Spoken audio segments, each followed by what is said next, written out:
Boa noite a todos.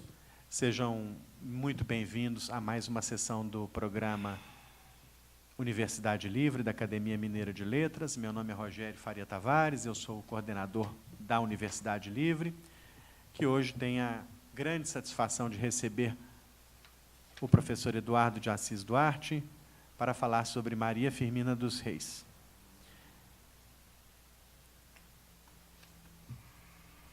O professor Eduardo de Assis Duarte é doutor em Letras pela Universidade de São Paulo, em 91, integra o programa de pós-graduação em Letras e Estudos Literários da UFMG, o Núcleo de Estudos Interdisciplinares da Alteridade, NEA, é autor de algumas publicações muito importantes, eu vou relacionar apenas algumas. Jorge Amado, Romance em Tempo de Utopia, de 96, Literatura, Política e Identidades, de 2005. É organizador, entre outros, do livro Machado de Assis Afrodescendente, 2007, da coleção Literatura e Afrodescendência no Brasil, antologia crítica em 4 volumes, de 2011. Dos volumes didáticos Literatura Afro-Brasileira, 100 autores do século XVIII ao século XXI, e Literatura Afro-Brasileira, abordagens na sala de aula. Coordena a comissão editorial do Literafro, portal da literatura afro-brasileira, com informações biobibliográficas, críticas e excertos de 125 autores. E hoje o professor falará sobre Maria Firmina dos Reis, que nasceu em 1822 e faleceu em 1917. Eu terminei o ano passado, como eu comentei com a professora Nazaré Fonseca da PUC, muito contrariado por não ter conseguido incluir na nossa programação a devida sessão em homenagem ao centenário de falecimento de Maria Firmina dos Reis. Mas aí nós não nos conformamos com esta lacuna e estamos preenchendo essa lacuna agora, em 2018, porque é sempre tempo de falar de Maria Firmina dos Reis. Eu não vou me atrever a falar uma linha sobre ela, sobretudo se estou ao lado do professor Eduardo de Assis Duarte. Professor, muito obrigado por ter aceitado o nosso convite.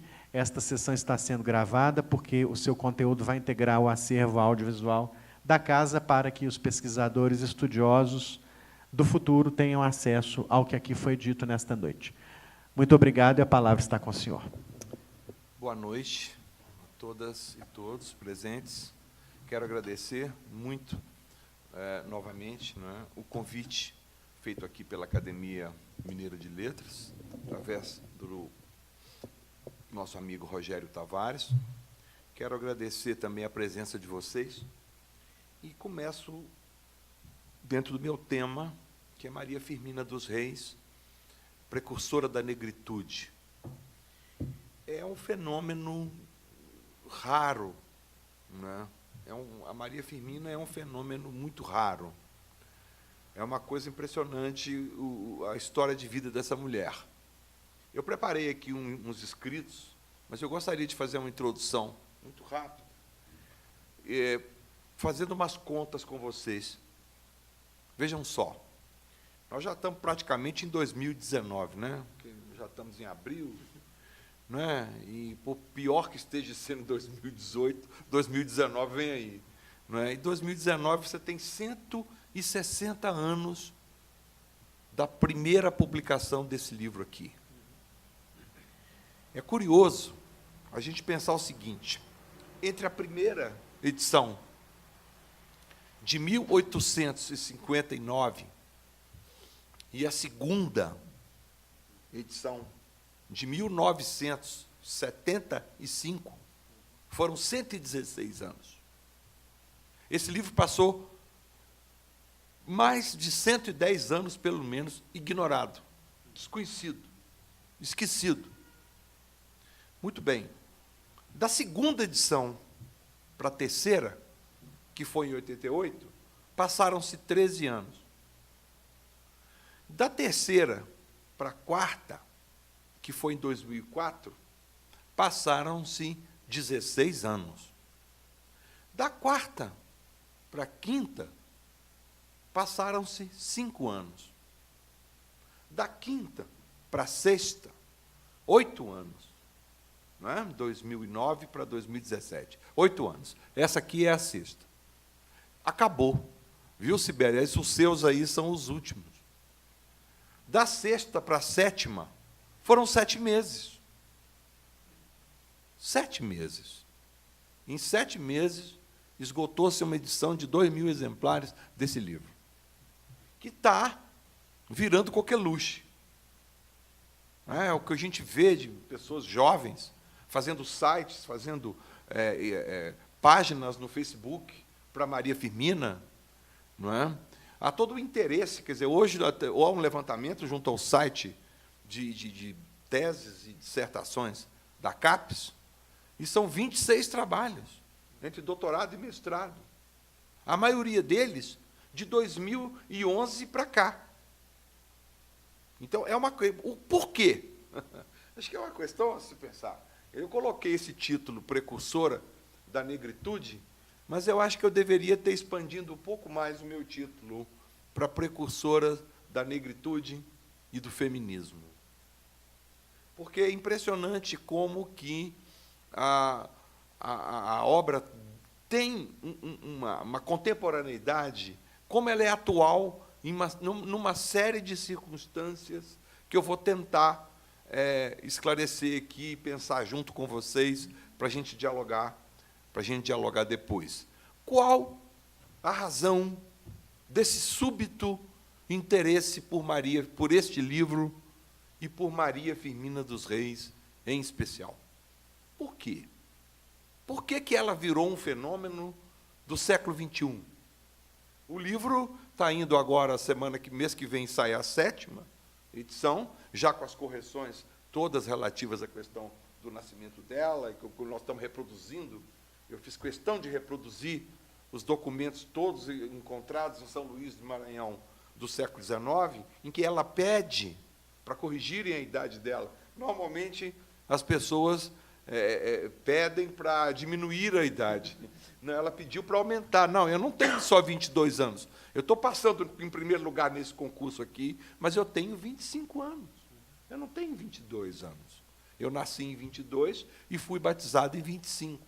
E durante 100 e tantos anos, todo mundo que lia qualquer coisa a respeito dela entendia que ela tinha nascido em 1825, quando ela nasce no ano da independência do Brasil, porém, 6 meses antes do Dom Pedro levantar a espada e dizer independência ou morte. E por aí a gente já começa a perceber que é um espírito inquieto. Firmina, filha de uma escrava forra, possivelmente fruto de uma relação dessa escrava com o senhor, que nunca apareceu em documento algum, não é? As certidões, as coisas todas, não havia cartório. Você tinha os batistérios, e ali você tem só o nome da mãe, Leonor Filipa dos Reis, escrava do comendador fulano de tal, etc, etc. Ela nunca viu o pai, não se sabe quem era o pai. E aos 5 anos ela perde a mãe. E é criada por uma tia e tal. E nunca frequentou a universidade. Nunca frequentou nenhum curso fora do Brasil. Teve uma educação caseira, que era comum, né, que essa tia tinha algum recurso. Então, para ter uma mestra de primeiras letras dentro de casa, era muito comum isso no século XIX, e de um autodidatismo impressionante, não é? E ela se transforma e ela se torna a primeira mulher a ser aprovada num concurso público na antiga província do Maranhão, e aos 25 anos, não aos 22. Não é? E ela tem uma compreensão impressionante do tempo que ela estava vivendo. Ela tem uma sensibilidade para aquele tempo que ela está vivendo, que é uma coisa impressionante. Anos depois, mais de 30 anos depois do Úrsula, Machado de Assis, então, do alto dos seus 27 anos, e já brilhante, e já chamado de Vossa Excelência pelo Zé de Alencar, imagina, que era a pessoa mais importante da literatura brasileira naquele momento, Alencar só se dirigia ao Machado nos jornais, chamando-o de Vossa Excelência. Machado já era o grande nome da crítica, né, que se fazia naquele tempo, de uma nascente literatura. Uma literatura que estava engatinhando, não é? Pois muito bem. Machado vai dizer uma frase que é fundamental. Ele é moderno, né? Ele é escritor e ele é crítico ao mesmo tempo. Machado coloca o seguinte: olha, o que se espera de um escritor brasileiro hoje é que ele seja uma pessoa do seu tempo e do seu país.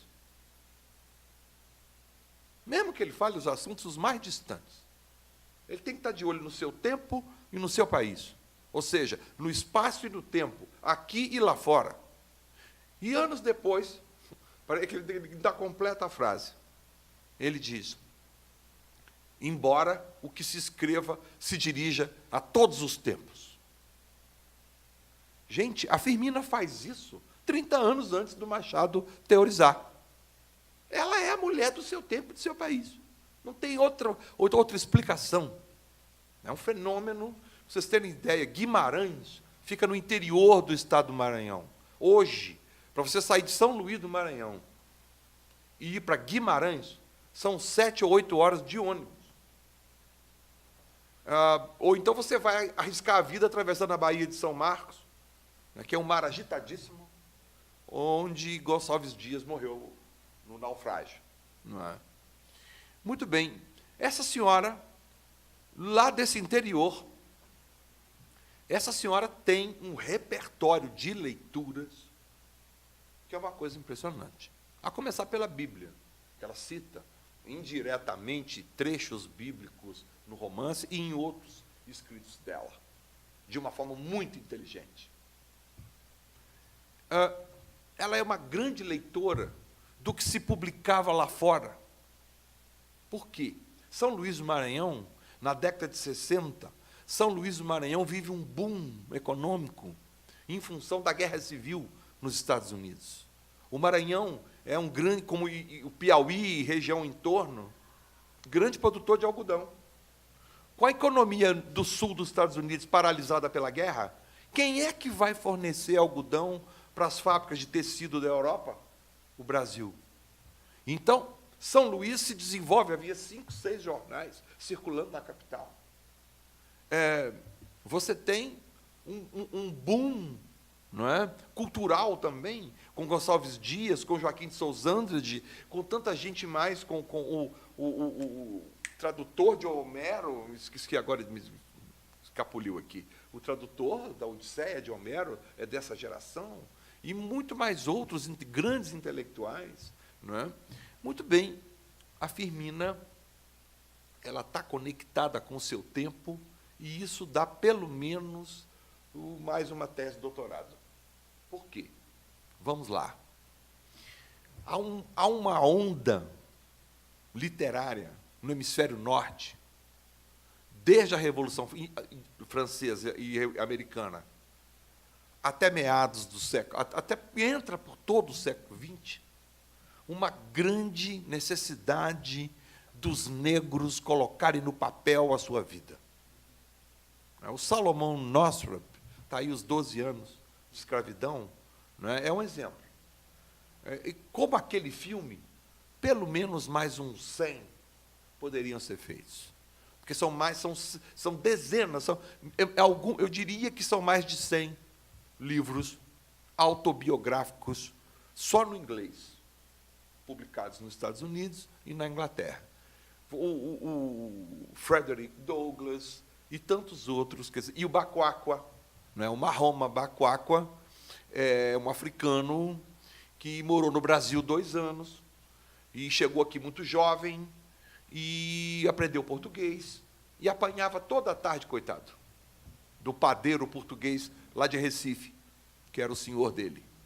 E o Bakwakwa foi apelidado aqui de José da Costa, porque vinha da costa da África. E o Bakwakwa, de repente, o português recebe uma oferta e vende o escravo para um dono de um navio mercante.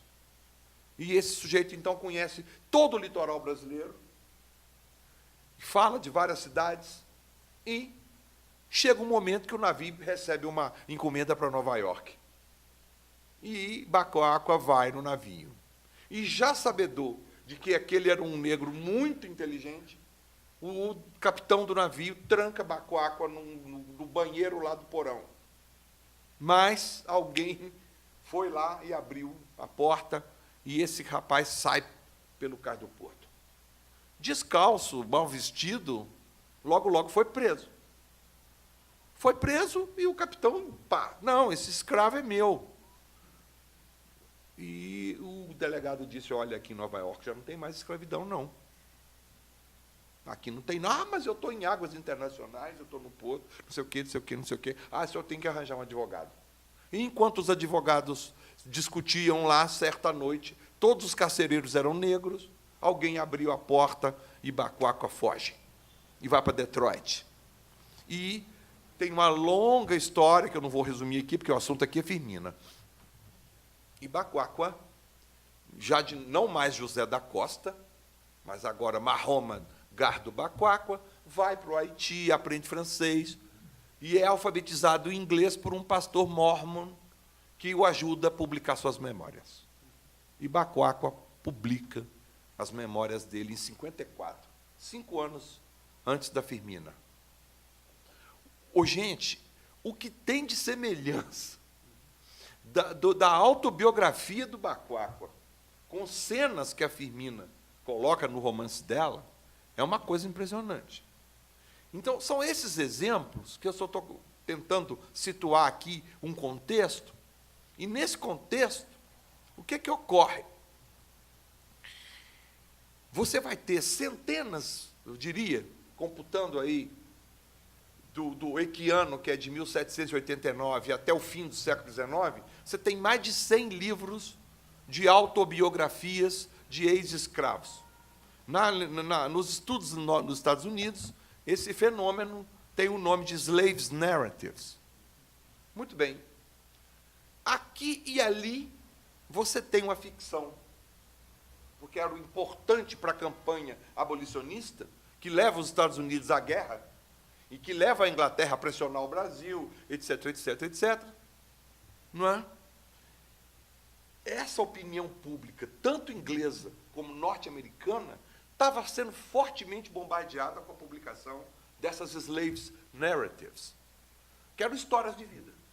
E esse gênero se espalha, ele chega até a América Central, com a Mary Prince, o Francisco Manzano, lá de Cuba. Mas é curioso que os homens tendam a publicar o que viveram. E Firmina não foi escrava, ela foi filha de um escravo. Ela era uma mestra de primeiras letras. Firmina vai além. E aí há um outro impacto fundamental de uma outra mulher, não é? Que, então, enquanto os homens estão preocupados em fazer autobiografia, as mulheres percebem que a grande coqueluche do momento é o romance. O século XIX, o século do romance. Enquanto, da mesma forma que o século XX vai ser o século do conto. O romance romântico, sobretudo de folhetim, ele tem uma larga aceitação. Jornais de quase 200 anos atrás tiravam 100 mil cópias por dia.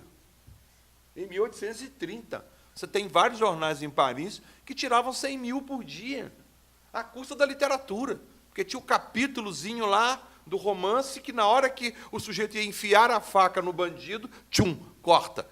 Daí a palavra suspense, não é, que vem do verbo francês suspend, suspender a ação, a narrativa de suspense, não é? Isso é que faz vender os jornais. Então, esse romance romântico, esse romance de aventuras, o romance de amor, os amores impossíveis, tudo isso é captado fortemente pela sensibilidade feminina. Enquanto os homens estão escrevendo autobiografia, como Manzano, você tem em Cuba, em 41, a Gertrudes Avellaneda, que é uma espanhola branca, da elite e tudo mais, mas ela escreve um romance que conta a história de um amor impossível do escravo pela sua sinhazinha. Então, e para completar, claro que São Luís do Maranhão estava recebendo os jornais de Lisboa, as revistas de Paris, tudo isso vinha junto com os navios. Os jornais, as revistas, os livros, e a Cabana do Pai Tomás, que é de 52, é traduzida em 54 para o português. E explode, porque aquilo é um best-seller, e chega ao Maranhão, obviamente, e cai na mão da Firmina, obviamente. Porque você vê, basta ler os 2 livros, quer dizer, você vê que há um diálogo ali, implícito. E o que ocorre, então, é que a Firmina, ela percebe que era necessário dar um passo além da autobiografia e rechear essa autobiografia com o romanesco, né? Com o melodrama, com técnicas de melodrama, e vamos por aí. Chocar o leitor em determinado momento, né? Despertar a atenção do leitor até determinado momento. E o que ela faz, então? Ela monta um livro que são encaixes de depoimentos. A cada hora um personagem vem e conta um pedaço da sua vida. E é nesse instante que os negros tomam conta do livro. É nesse instante que a fala negra, que a fala do negro toma corpo dentro do livro. E o livro se transforma no primeiro romance abolicionista escrito por uma mulher em toda a língua portuguesa. Isso não é pouca coisa. É um dos primeiros romances publicados no Brasil.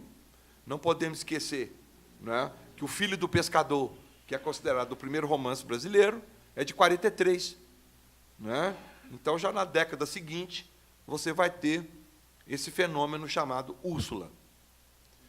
Seguindo, o que mais que eu posso... Quantos minutos eu tenho no total? 50 minutos. 50 tá, então eu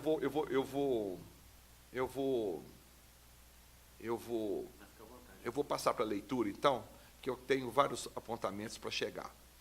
E, portanto, quer dizer, é esse o quadro, de momento, esse é o contexto, né, de produção, vamos dizer assim, desse livro. Quer dizer, ele contém, vamos dizer, muito de registro de época e de denúncia, tanto quanto contém os depoimentos dos ex-escravos, né? Mas ele tem um molho romanesco que encanta nesse sentido, do amor que não se realiza, do amor que quase se realiza, né? E vamos por aí. Então, vamos lá. No momento em que rendemos homenagem a Maria Firmina dos Reis, cumpre-nos, acima de tudo, revolver as páginas do livro da história, e não apenas para falar dos mais de 100 anos, e para muitos jovens que estão aqui, mais de 150 anos, que seu pioneiro romance Úrsula ficou ausente de nossas bibliotecas e dos repertórios literários de milhões de leitoras e leitores de todo o país. Nesse momento, cumpre, além da própria Firmina e do Brasil, para mirar os ângulos obscurecidos do vasto arquivo em que se deposita a trajetória do ser humano no planeta Terra. E, ao fazê-lo, lembrar os versos imortais do poeta Georg Fock, para quem toda canção de liberdade vem do cárcere. A fim de perceber a longa trajetória de opressão e de resistência que transcende as fronteiras e os séculos e confere ao enredo firminiano uma universalidade rara na ficção brasileira de seu tempo. Patriarcado e escravidão surgem na história da humanidade feito irmãos siameses. Filhos da propriedade e do Estado autoritário, como nos lembram hoje as páginas esquecidas das lições de Engels. A ânsia de possuir e demarcar, de ocupar, explorar, depredar e mesmo saquear, enfim, de tomar para si, ou para o seu rei, ou para o seu Deus, a fim de, ao final, legar a herdeiros de seu sangue e estirpe, é tão antiga quanto o primeiro Homo sapiens, que, nascido em África, dali se espraiou rumo ao norte, para depois transformar a propriedade na razão maior da existência. Assim, se consolidaram os feudos, os burgos, os impérios. Se forjaram culturas e religiões, dos paterfamílias de outrora aos modernos pais da pátria, adoradores de todos os deuses masculinos, implacáveis em suas leis e punições. Ao longo do tempo, a hegemonia patriarcal se naturaliza e conforma a mulher ao estatuto de segundo sexo, conforme prescreve Simone de Beauvoir. Ao mesmo tempo em que as populações não ocidentais ou cristãs ou não cristãs são taxadas de primitivas e mesmo de infra-humanas, como forma de justificar o seu encarceramento e escravização a favor da expansão capitalista rumo às Américas e demais territórios cobiçados pelos impérios europeus. E assim caminhou e caminha a humanidade. Patriarcado e escravidão estão na base da empreitada colonizadora e da qual não escaparia o chamado Novo Mundo. E para que o mandonismo senhorial, sempre em nome de Deus e do rei, se consolidasse nos corações e mentes, até mesmo de suas vítimas, fez-se da palavra discurso e do verbo a verdade. E, nesse ponto, entramos nós, homens e mulheres de letras. Da Carta de Caminha e demais cronistas colonizadores,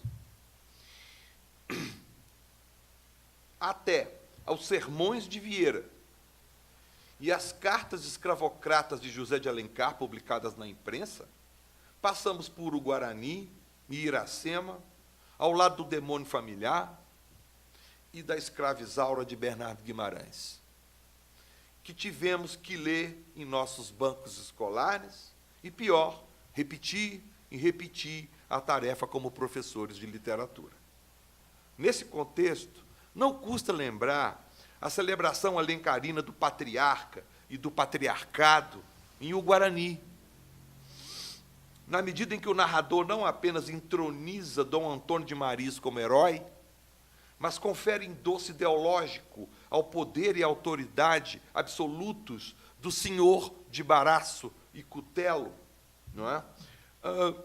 Não vamos nos esquecer o sentido da palavra baraço, ok? É aquele laço que se joga de cima do cavalo para laçar o boi ou o cavalo que está solto no campo, mas era usado também, em tempos idos, para segurar o pescoço dos escravos. No filme do 12 anos de escravidão, tem aquela famosa cena, não é, em que o baraço vem por aqui e aperta o pescoço dele, ele está pendurado numa árvore, e ele fica horas na ponta dos pés, preso pelo baraço, não é, que é aquela corda que amarra, que aperta. Não é?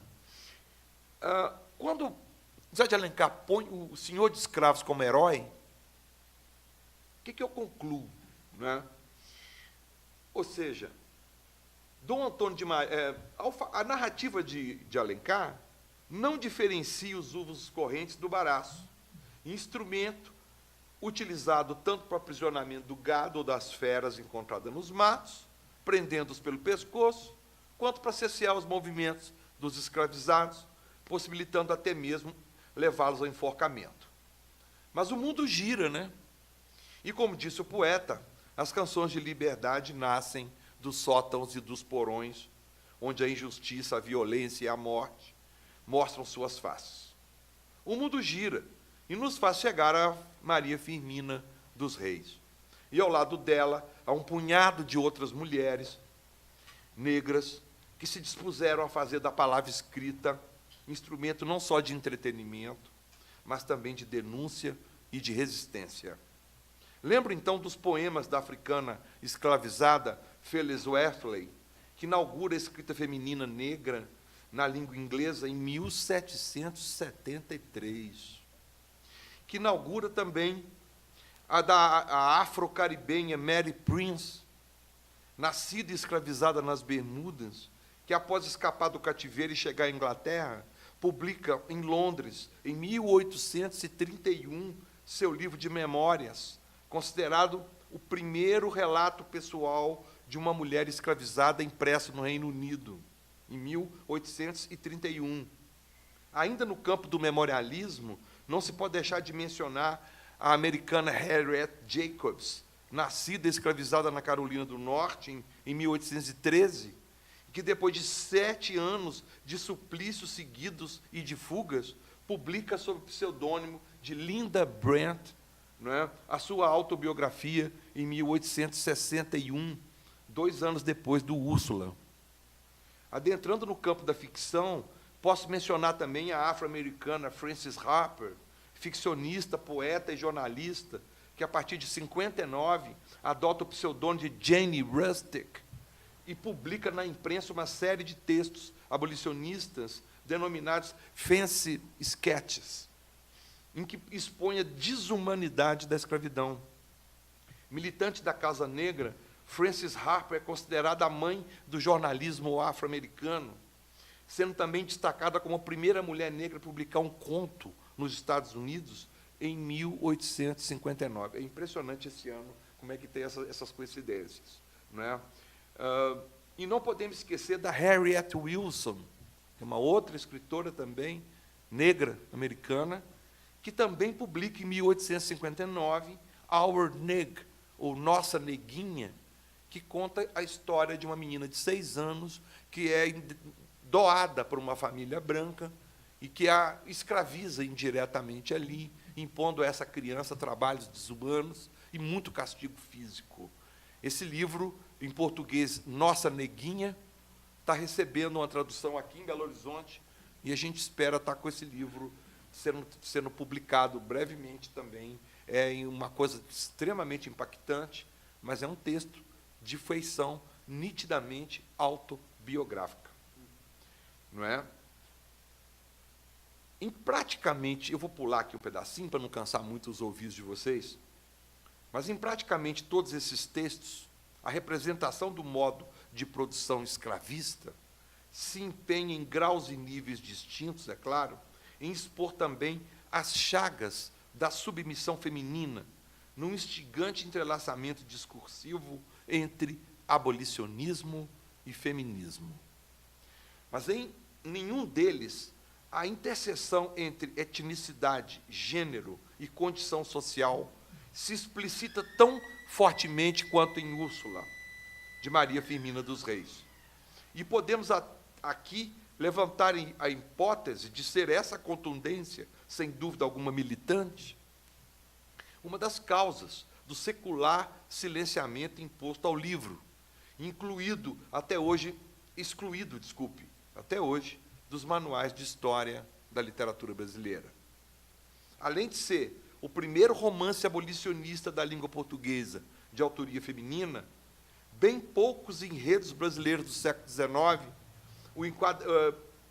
em bem poucos enredos, o enquadramento quase sempre silencioso da mulher nas teias do poder patriarcal se coloca de forma tão explícita. Úrsula se aproxima de clássicos ocidentais da narrativa ficcional ao destacar em praticamente todos os passos do enredo os efeitos deletérios do absolutismo senhorial como ponto de partida das ações. E isso já pode ser comprovado na própria cena de abertura, em que o negro Túlio salva a vida do jovem branco, dominado pela melancolia. Tancredo, esse branco, cavalga a esmo até sofrer o acidente que o deixa inerte sob o sol escaldante e vai aos poucos consumindo suas energias, até que os braços fortes do jovem escravizado o livram do perigo. E já de início, a narrativa estabelece para o leitor a elevação de caráter de quem, mesmo submetido aos grilhões do cativeiro, tem o caráter elevado que comanda o seu gesto humanitário. Logo em seguida, o branco recupera aos poucos os sentidos e reconhece naquele negro o homem íntegro que o salvou. E, num gesto inédito no padrão dominante entre o estamento senhorial, esse branco aperta a mão de Túlio, dando mostras de ser aquele novo homem almejado pelo feminismo abolicionista da autora. Assim, ao fazer do negro, primeiramente Túlio, e em seguida a mãe Susana, a africana, referência e verdadeiro paradigma moral da narrativa, o discurso de Firmina explicita seu lugar de fala, posicionado num ponto de vista interno ao outro, e identificado a subalternidade, identificado a subalternidade a todo tempo denunciada na narrativa. Nesse sentido, a autora rompe corajosamente com o discurso racista, hegemônico no Ocidente, desde a Idade Média, e que adentra a modernidade movido pela voracidade da expansão capitalista e colonial. Para o filósofo camaronês Achille Mbembe, eu recomendo os livros desse senhor para todo mundo, esse discurso ocidental constitui o que ele denomina de razão negra ocidental, que relega os africanos a seres infra-humanos, né, dominados pelos instintos. Em verdade, o livro de Achille Mbembe apenas mapeia e ratifica algo já conhecido.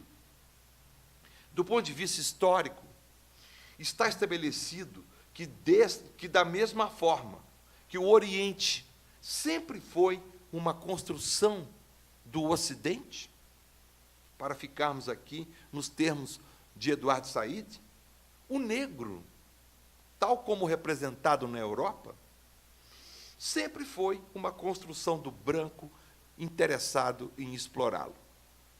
Para tanto, basta recordarmos as afirmações do Hegel, do grande filósofo, no seu Fenomenologia do Espírito, que é de 1807, e também num outro livro dele, Lições de Filosofia da História Ocidental, vindas a público 2 décadas mais tarde.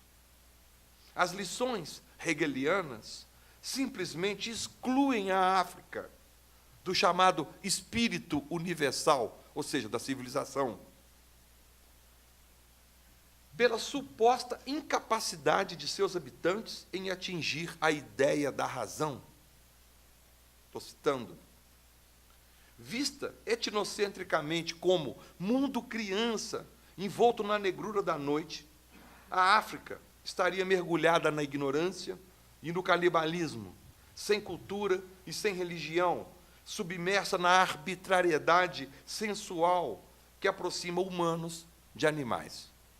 Assim, enquanto espécie vacilante, palavras de Hegel, entre duas formas de vida, a humana e a animal, o negro construído pela narrativa hegeliana figuraria como uma estátua sem linguagem e sem consciência de ser. Portanto, desprovido de universalidade. Fim da citação. Para Achille Mbembe, todo esse discurso nada mais é do que fruto de uma relação imaginária, né, com a África, sustentada por uma economia ficcional. É evidente que tal manipulação, historicamente interpretada como verdadeira, escondia atrás de si interesses políticos e econômicos, vinculados ao estabelecimento, sobretudo nas Américas, da colonização amparada no trabalho forçado, seja dos povos autóctones, como no caso do México, por exemplo, não é? seja de africanos traficados. Em sua Fenomenologia do Espírito, Hegel idealiza o escravizado como aquele que entrega a liberdade para não perder a vida, conferindo-lhe uma espécie de livre-arbítrio sobre o próprio futuro, como se essa opção existisse de fato e de direito para os milhões de africanos deportados para as Américas.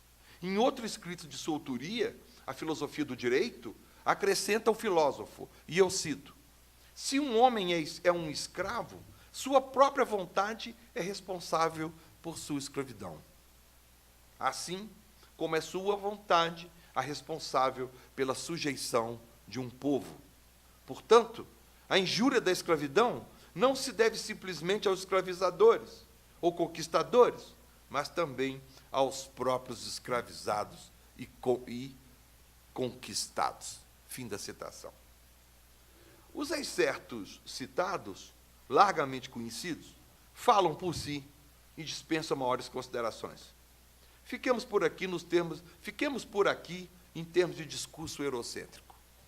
A essa vertente branca da razão negra contrapõe-se uma segunda, escrita de próprio punho e resultado de uma que Mbembe chama de consciência negra do negro, em que esse luta para resgatar, ativar e reatualizar suas tradições, sua memória, para reencontrar, enfim, a verdade de si, sempre a partir do seu próprio território, como coloca Mbembe.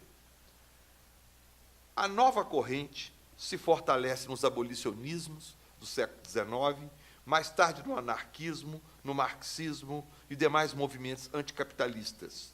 E o século XX vai assistir ao lento e progressivo vicejar de uma vasta rede mundial formuladora do imaginário negro moderno.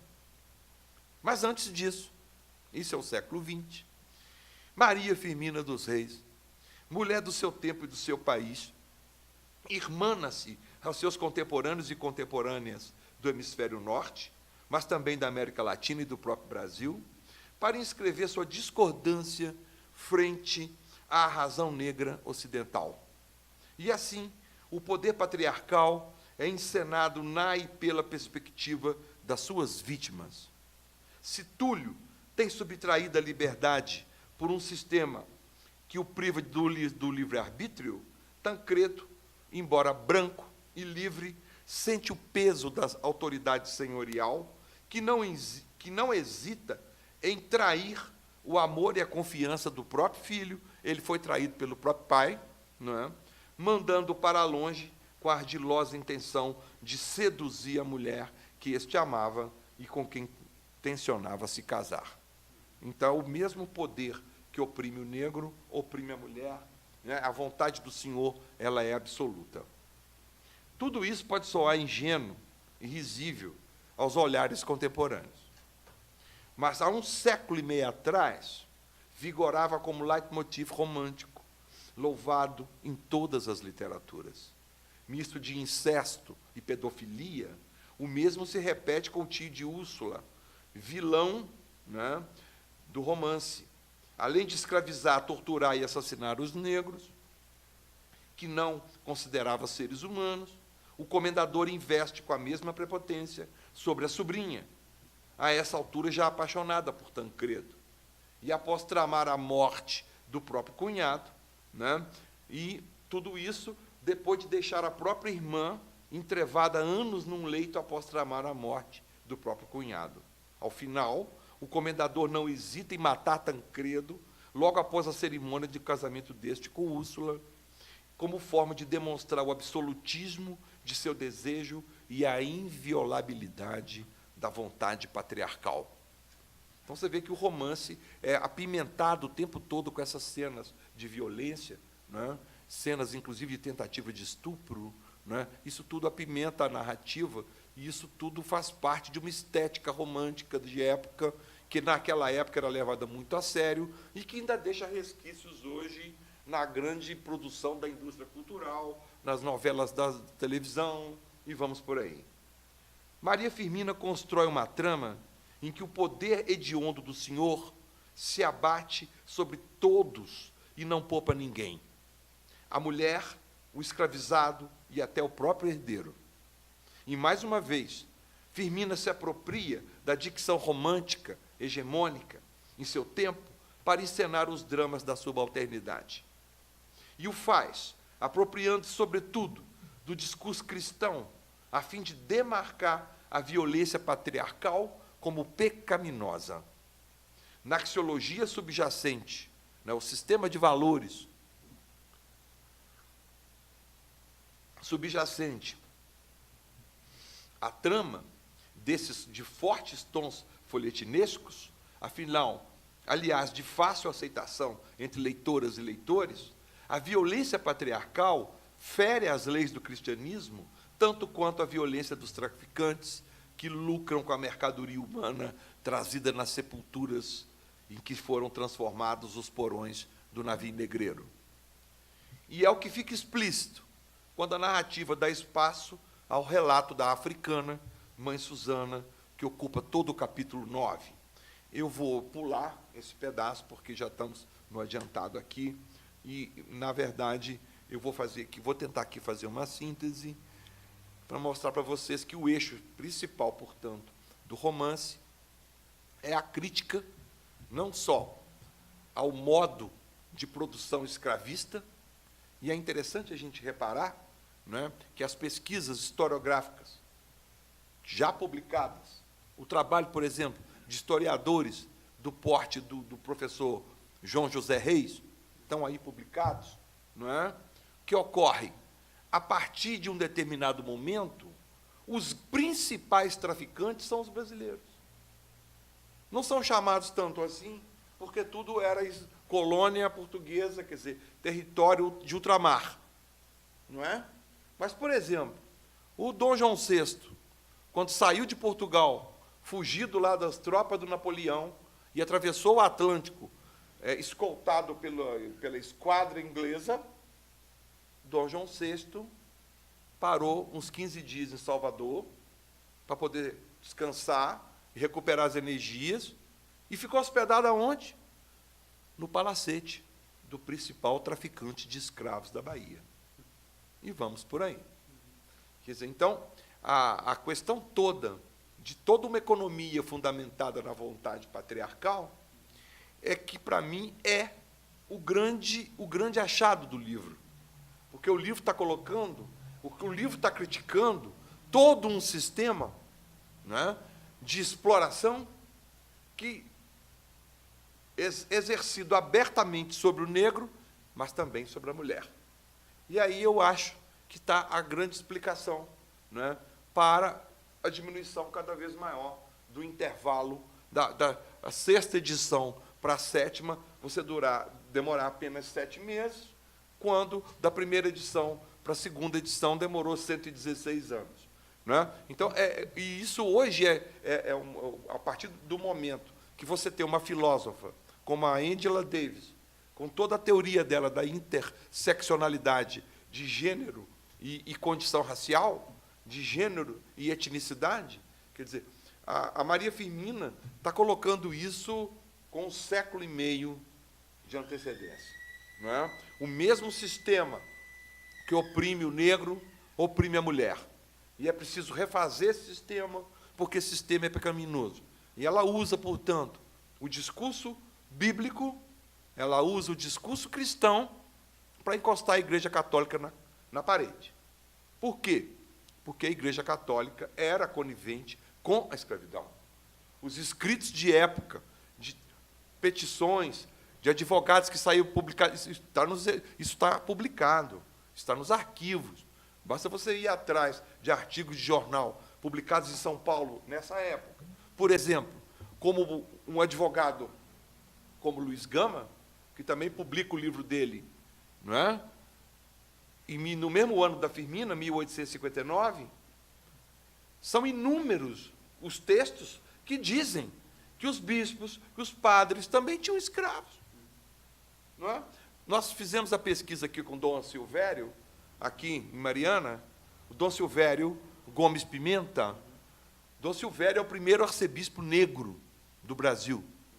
Dom Silvério foi, enquanto responsável pela Diocese de Mariana, Dom Silvério foi quem autorizou a entrada no Brasil da congregação dos maristas. Daí, os vários colégios de maristas se chamarem Colégio Dom Silvério. Não é? E, se você procurar aqui, na Vida Nossa Senhora do Carmo, onde é que está o retrato de Dom Silvério? Está escondido lá no fundo da biblioteca. Eu acho impressionante isso. Não precisava disso. Não é? Mas, enfim, o jornal de Mariana, publicado pelo Dom Silvério, que é uma coisa fantástica. Dom Silvério escrevia poesia em latim, e traduzidos os poemas dele pelo presidente da província, Augusto de Lima, que hoje é nome de avenida aqui. Dom Silvério foi membro da Academia Brasileira de Letras. Era um poeta, um poliglota. Ele funda um jornal em Mariana, chamado O Bom Ladrão. Olha que título fantástico. O Bom Ladrão. E ali ele traduzia textos de outras línguas para o português, para incentivar a leitura das pessoas. Pois muito bem, ele era negro. O primeiro arcebispo negro do Brasil. Todos os números do Bom Ladrão têm anúncio. Procura-se escravo fugido, não sei o quê. Todos. Isso está sendo digitalizado pela diocese, finalmente, porque muita coisa já se perdeu lá. Está sendo digitalizado e acho que em breve os pesquisadores vão ter acesso a isso de forma mais franca, mais aberta. Mas eu encerro aqui, portanto, tentando responder aquela pergunta que eu fiz no início. Né? Por que desse interesse todo por Maria Firmina hoje? Por que desse interesse todo em Maria Firmina? Jovens se interessando por isto. Várias edições piratas estão rodando por aí também. A internet tem várias, já copiadas. Né? O livro agora foi adotado para o vestibular da Federal do Rio Grande do Sul. Claro que os cursinhos todos vão fazer aqueles resumos indecentes, né? Mas, enfim, quer dizer, eu acho que deverá ser também publicado, porque é de domínio público, então deverá também ter uma edição por lá. Quer dizer, eu penso na minha leitura, o que eu penso é o seguinte: o texto de Firmina, de 1859, fala o que muitas mulheres do século XXI querem ouvir, e muito, em especial, as mulheres negras. E aqui, para terminar, uma informação que eu não confirmo ainda, que eu estou próximo de confirmar, mas eu ainda não tenho absoluta certeza disto, mas eu tenho feito uma pesquisa pelas literaturas, todas aqui dos nossos irmãos. Argentina, Chile, Uruguai, Colômbia, Bolívia, Peru, Paraguai. E eu estou muito perto de ter 100% de certeza para dizer que Maria Firmina é a primeira romancista negra, não só do Brasil, não só da língua portuguesa, mas de toda a América Latina. E é incrível, porque na América do Norte ninguém publicou nenhum romance antes dela. Vai sair um artigo meu agora na Afro-Hispanic Review, que é uma revista universitária americana, em que eu faço uma comparação do Úrsula com a nossa neguinha, Our Neg, ambos publicados em 59. E o livro da Firmina é muito superior, mas é muito superior. Então, não só a primeira romancista negra da América Latina como um todo, mas, em termos de qualidade, é o primeiro livro abolicionista disparado em qualidade de todas as Américas. E, como eu disse, há muita narrativa publicada no inglês, mas a maioria delas são relatos de vida importantíssimos. Importantíssimo. Memorialismo é importantíssimo. Agora, a ficção também é. Né? Quer dizer, vamos dar o valor, quer dizer, da questão toda da criatividade, quer dizer, e a resposta que ela dá ao Cabana do Pai Tomás. Né? E aí eu encerro de fato. Porque a Cabana do Pai Tomás chega ao Brasil em 54. Nesse momento, ela já estava escrevendo Úrsula. Há informações recentes de que ela passou uns 5 anos burilando o livro. Não é? E o que tem no Pai Tomás é muito claro, quer dizer, o Abraham Lincoln dizia para ela: olha, o seu livro provocou uma guerra. E eu acho que sim, porque naquela época a literatura tinha um poder de impacto social muito maior do que hoje. Claro que não foi o livro que provocou a guerra, os interesses econômicos falaram muito mais alto, mas vamos dizer que tenha tido um bom estopim. E o que é que temos ali? o tal do abolicionismo cristão. Ou seja, Tomás não deve sofrer, porque Tomás é uma ótima pessoa. Ele não merece esse castigo. Ele não merece essa vida. Ele. Quer dizer, a coisa está muito do indivíduo. Quando a Firmina pega esse mote, ela vai para a Bíblia e diz: somos todos filhos de Deus. Não há como o branco oprimir o negro, o homem oprimir a mulher. Não somos todos iguais. Ela está indo um salto além do... Porque não se restringe a um fato, a uma pessoa, a um caso único, um caso especial. Fala-se de todo um sistema, de toda uma sociedade fundamentada na exploração e na opressão. É isso, gente. Desculpem se eu me alonguei.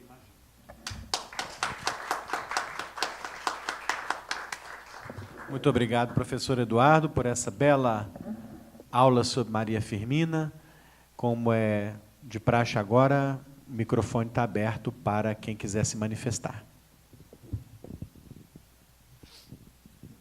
Bom, então, Flávia antes Queiroz. que alguém se manifeste, meu nome é Flávia, eu queria perguntar ao senhor o seguinte: como ela foi editada? Quem editou Uma Mulher Negra em 1859?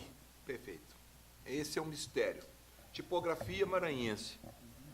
Se ela fez 50, 100 cópias, deve ter sido o teto. Deve ter sido o teto.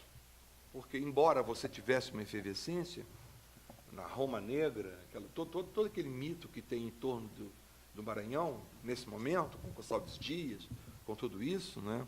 Tem o primo dela também, o Sotero dos Reis, o primo, por parte, não da mãe, como sempre se pensou, mas possivelmente por parte do pai, tudo isso.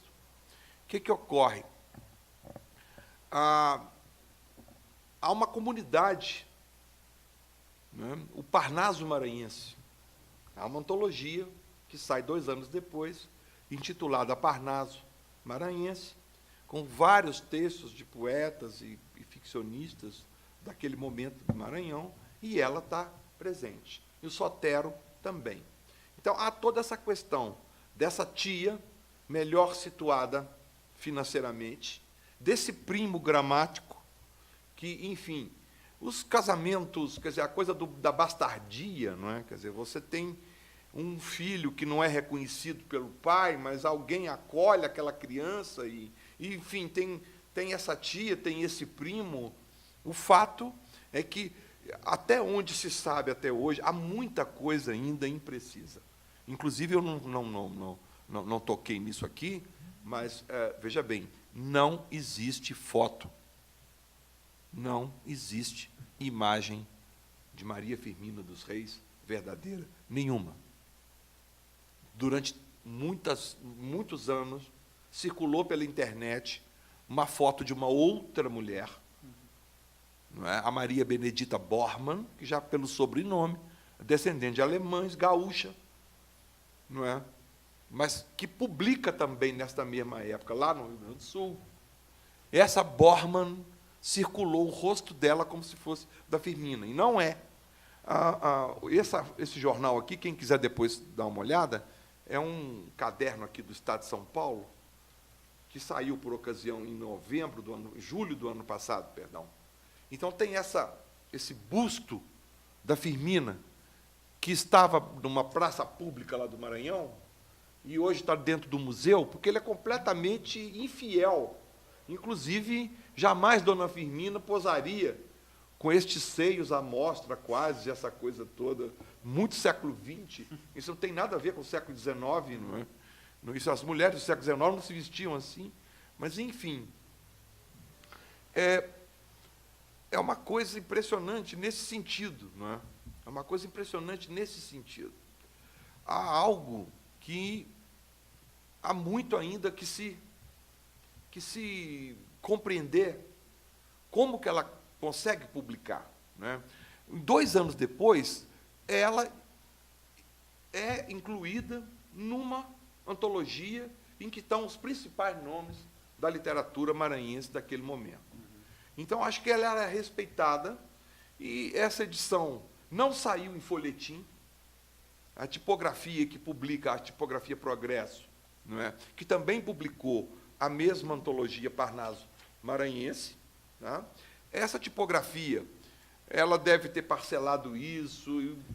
O que se sabe é que esse livro demorou bem uns 4 a 5 anos para ser publicado. Ela vivia do modesto salário dela de professora pública. Então, não há ainda nenhuma possibilidade de alguém dizer foi dessa ou daquela forma. O fato é que deve ter sido uma edição muito modesta, não é? No sentido de tiragem, não é? Uma edição modesta, e dado esse impacto todo contra a igreja, contra a elite rural, quer dizer, eu acho que o financiamento secou, e o texto dela, indianista, o Gupeva, que é uma mini novela, é um conto expandido, que ela publicou em folhetins, em 4 grandes capítulos, depois juntou. O Gupeva teve 4 ou 5 reedições em jornais maranhenses, em formato de folhetim. O Úrsula, não.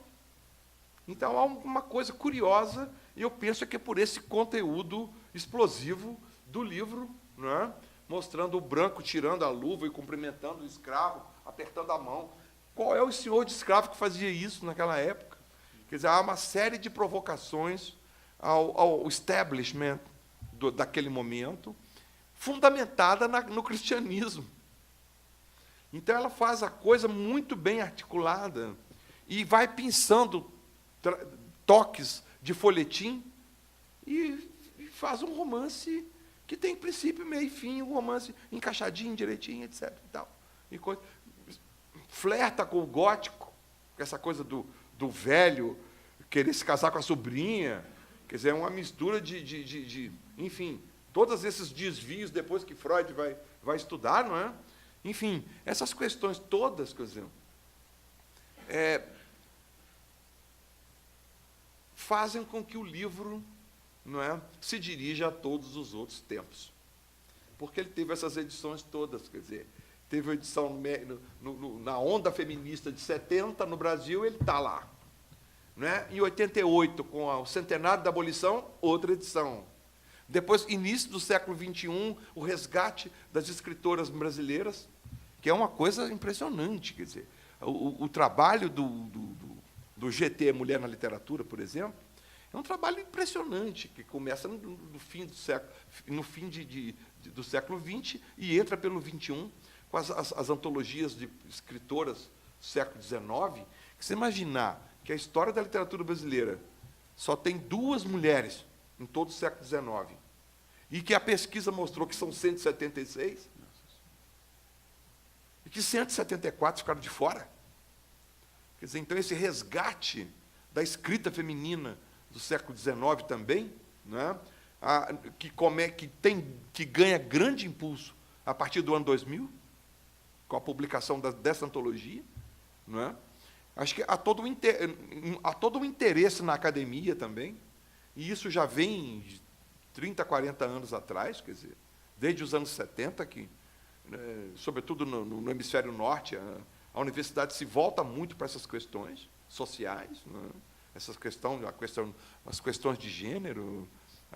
Então, eu penso que esse tratamento que a Firmina dá a esses 2 problemas é que faz com que ela tenha esse interesse imenso hoje. Mas, com relação à sua pergunta, realmente, eu acho que ainda não se tem dados concretos de como conseguiu materializar a impressão desse livro. Não se tem ainda informação precisa a respeito disso. Há algum registro da recepção? Sim, sim. Dessa primeira edição? Sim. Há o anúncio. Deverá estar disponível a partir do próximo mês o romance, Úrsula, etc. Mas ela, na capa do livro, ela não põe o nome dela. Ela põe uma maranhense. Ela põe pseudônimo. Porque era muito comum nas mulheres do século XIX ocultarem, não é, ou usavam um pseudônimo, né, a George Sand adota o pseudônimo de homem para poder ser divulgada, não é? Enfim, há muito isso dos pseudônimos, do disfarce de autoria, e ela assina uma maranhense. Que resultado? Esse único exemplar que sobrou e que foi achado em 1962, portanto, 102 anos depois, não é? Só foi publicado em 75, mais 13 anos, porque o pesquisador não sabia quem era essa maranhense. Quem que é essa maranhense? Então, ficou o Nascimento Moraes, o que é o biógrafo dela, não é? E o Horácio de Almeida, que quem faz realmente a descoberta do romance, perdido num sebo, no Rio de Janeiro, Úrsula. Não é? E levaram 13 anos para republicar, para fazer a segunda edição, que só sai em 75, paga pelo governo do Maranhão, também 500 cópias. Também tem isso. Quer dizer, há todo um problema regionalista também que abafa, não é? Porque aquela história, a literatura brasileira é Rio e São Paulo, né?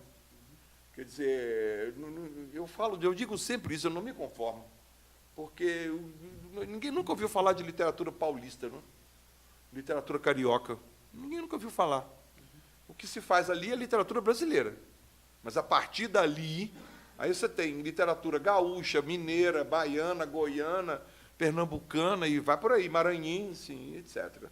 Então, essa questão regional também tem um impacto muito grande. O livro estava esquecido e tal, embora tenha sido descoberto em pleno Rio de Janeiro. Não é? Mas é um mistério. Como é que ela, tão carente de recursos, ela consegue fazer essa publicação. Não é? E, agora, acredito também que os jornais tinham alguma forma de se manter, seja através de assinaturas, seja através de anúncios, não é? De um comércio, de uma prestação de serviços, enfim, local. Quer dizer, teria que ser feito um trabalho aí com a imprensa local, não é? Porque há, de fato, um boom nesse momento entre 60 e 80, 90, há um boom muito forte, não é? Na economia local, não é? Na economia do Maranhão. A imprensa maranhense registra, então. Registra. E há críticas, inclusive, sim, tem comentários. Isso já está levantado na tese da Adriana Barbosa, que é uma professora que fez essa dissertação de mestrado aqui na UFMG. E esse trabalho também está disponível online, viu? Essas teses todas que eu falei no início, os 26 trabalhos de doutorado, mestrado, fora os que não foram defendidos ainda, não é? Mas os que já foram defendidos estão todos disponíveis online nos sites aí das universidades, não é? E a Adriana Barbosa fez esse levantamento da recepção crítica naquela época, na década de 60, e depois veio o Parnaso Maranhense, depois saiu o Gupeva. Na década seguinte, ela publica os poemas dela, Cantos à Beira-Mar. Cantos à Beira-Mar é uma poesia muito sofrida também, uma poesia que antecipa um pouco o simbolismo, não é de um romantismo exacerbado, mas é de uma coisa um tanto depressiva, de uma consciência de mulher que não está confortável no mundo. Não é uma poesia do conforto, é uma poesia da inquietude. Tem uma mulher ali muito inquieta ali dentro. Tem uma mulher ali que não está de bem com as maravilhas todas da natureza, que ela louva o tempo inteiro a natureza, a criação divina, não é? A beleza da terra onde ela vive, tudo isso, mas a questão do ser humano que está ali também não está só para louvar, né, a beleza. Há uma inquietação muito forte. Há um ser humano feminino ali muito inquieto. Né, uma pessoa realmente muito, muito forte, o trabalho dela.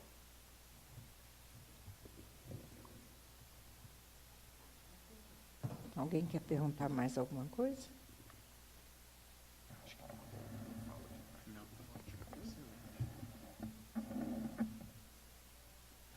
pergunta aqui.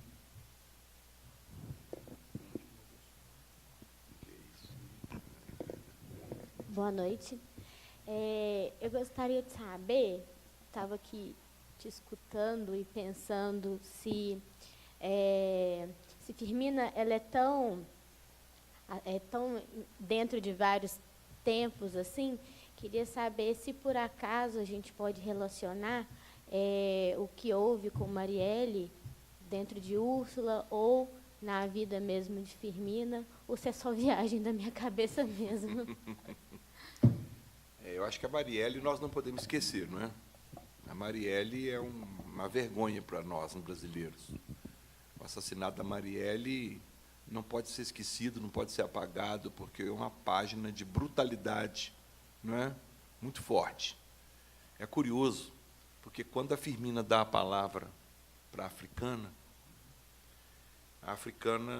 Suzana mora na África, Suzana tem marido, Suzana tem filhos, Suzana tem religião, tem deuses para ela cultivar, Suzana tem um rei para obedecer, Suzana vive numa sociedade civilizada, onde se planta, se colhe, se casam, se criam filhos. E um dia, Suzana sai um pouco da aldeia para catar umas frutas para levar para as crianças, e 2 brancos a cercam, jogam a rede em cima dela e amarram ela com a corda e levam para o porão do navio. E a Firmina diz que esses brancos que fizeram isso é que são os bárbaros. Ela inverte o discurso europeu, que eles eram civilizados e os africanos eram bárbaros. Tá? A Firmina inverte isto. Ela mostra uma civilização sendo invadida pela barbárie. É um pouco isso. Daí você pode tirar suas conclusões. Percebe? Eu penso que são coisas completamente diferentes, não é? A Marielle é uma pessoa pública e uma liderança que incomodava muito esse poder paralelo que se estabeleceu nas grandes cidades brasileiras, e não só no Rio de Janeiro. Não é? Há diversos poderes paralelos que estão aí. Não é? No caso do Rio, isso é muito mais grave. Eu falo como ex-morador, moramos 5 anos no Rio de Janeiro. Não sei se faria de novo isso, hoje, mas já morei 5 anos, foi um tempo maravilhoso da minha vida. Mas não sei se eu faria isso hoje de novo. Há uma criminalidade generalizada, não é? E essa criminalidade contaminou o poder público, contaminou as esferas de poder público. Maria Firmina está num outro patamar. Maria Firmina está lutando para o surgimento de um novo homem e o surgimento de uma nova mulher e de uma nova sociedade sem exploração escravista. Não é? A Úrsula é assassinada, não, o marido, perdão, o esposo dela é assassinado na porta da igreja, logo após o casamento. E ela vai se recolher a um convento e termina os seus dias encerrada lá dentro, vivendo uma espécie de morte social. Não é? A Marielle não. A Marielle era vida.